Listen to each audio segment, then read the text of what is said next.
Компания Toyota представила пикап Tundra нового поколения. Автомобиль построили на платформе TNGA-F, который использует внедорожник Land Cruiser 300. Пикап получил инновационный дизайн, задние пружины вместо рессор, а мотором по умолчанию стала битурбо-шестерка объемом 3,4 литра. Но это далеко не все изменения, которые получил новый пикап. Сегодня вы узнаете все подробности о Toyota Tundra третьего поколения.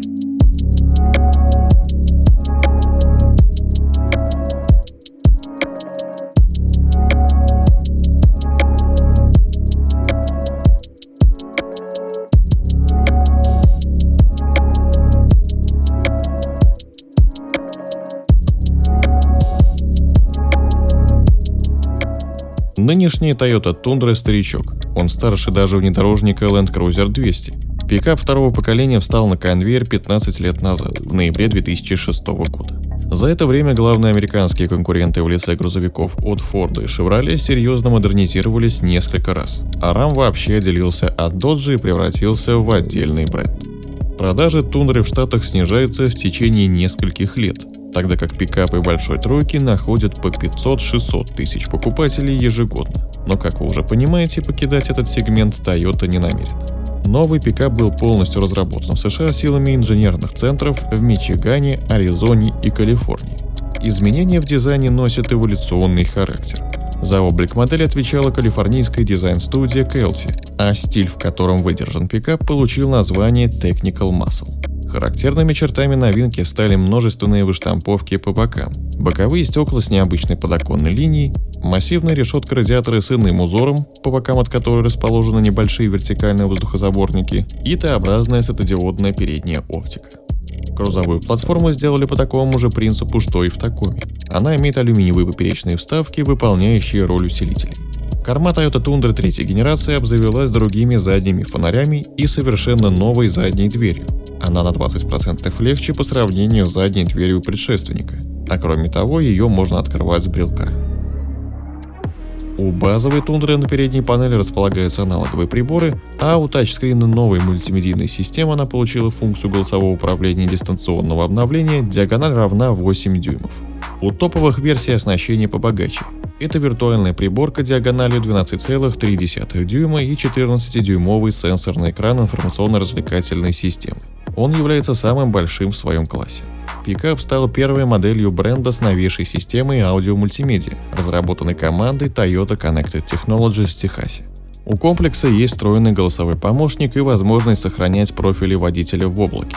Так с собой можно унести не только музыкальные предпочтения, но и настройки климатической установки, а потом загрузить их в другой автомобиль с идентичным комплексом. Частью функций пикапа можно управлять прямо со смартфона. Еще машина умеет раздавать Wi-Fi 10 девайсам, а протоколы Apple CarPlay и Android Auto являются стандартными для всех версий пикапа. В списке опций числится панорамная крыша, обогрев руля и вентиляция передних кресел. Начальная версия теперь имеет комплекс систем безопасности Toyota Safety Sense 2.5. Комплекс предотвращает столкновения с автомобилями, пешеходами и велосипедистами, в том числе на поворотах и при движении задним ходом. Имеется автоматический дальний свет, система удержания в полосе, контроль слепых зон и адаптивный круиз-контроль. Третья Tundra окончательно лишилась дешевых модификаций с короткой кабиной. У машины два четырехдверных варианта – Double Cab и Crew Max. Первый можно заказать с кузовом длиной 1981 мм или 2469 мм. Второй – 1676 или 1981 мм. Грузоподъемность составляет до 880 кг. Максимально допустимая масса груза для буксировки составляет 5442 кг. Это на 816 кг больше, чем у предшественника. Начиная с версии Limited, кабина будет крепиться к раме гидравлическими опорами.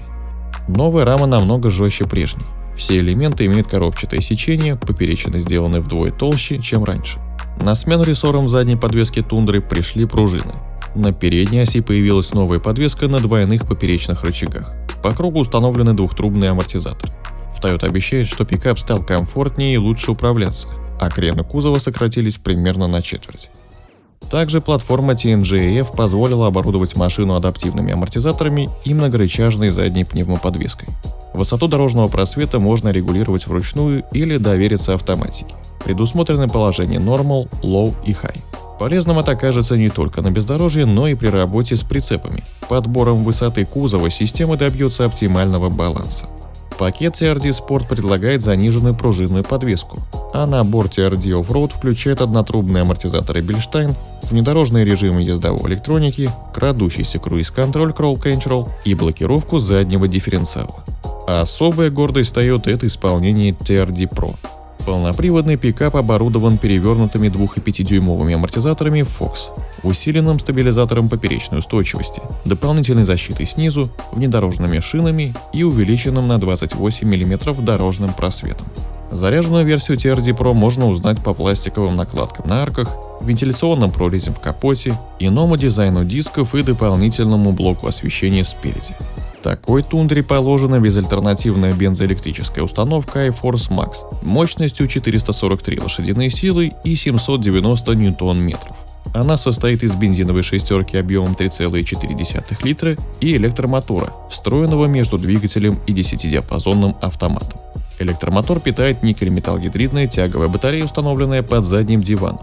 У обычных бензиновых версий там багажник. И работает с напряжением в 288 вольт. Ее емкость не уточняется. Зато известно, что на одном электричестве пикап проезжает до 29 километров. Тяга может отправляться на заднюю ось или на все колеса сразу, в зависимости от модификации.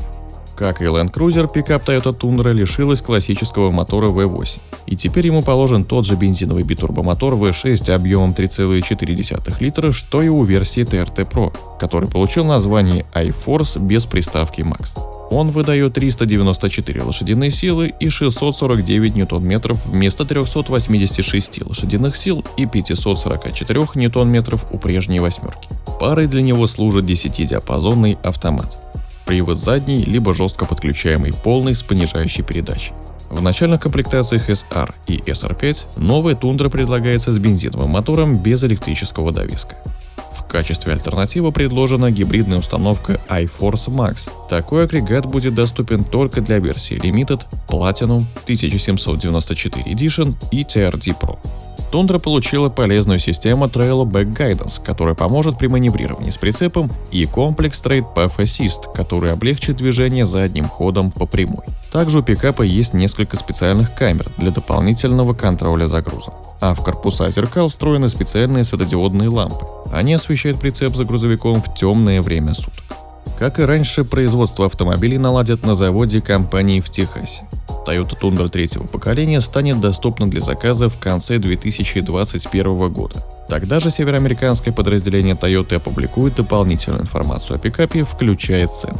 Сейчас Тундру в США можно купить за $34-49 тысяч, приблизительно от 2,5 миллионов рублей до 3 миллионов 600 тысяч рублей. Как вам дизайн новой Тундры? И как вы считаете, с новым поколением у Toyota есть шанс побороться с американскими пикапами? Напишите свое мнение в комментариях. Также не забывайте подписываться на канал и нажимайте на колокольчик, чтобы не пропускать новые видео и быть в курсе последних событий автоиндустрии.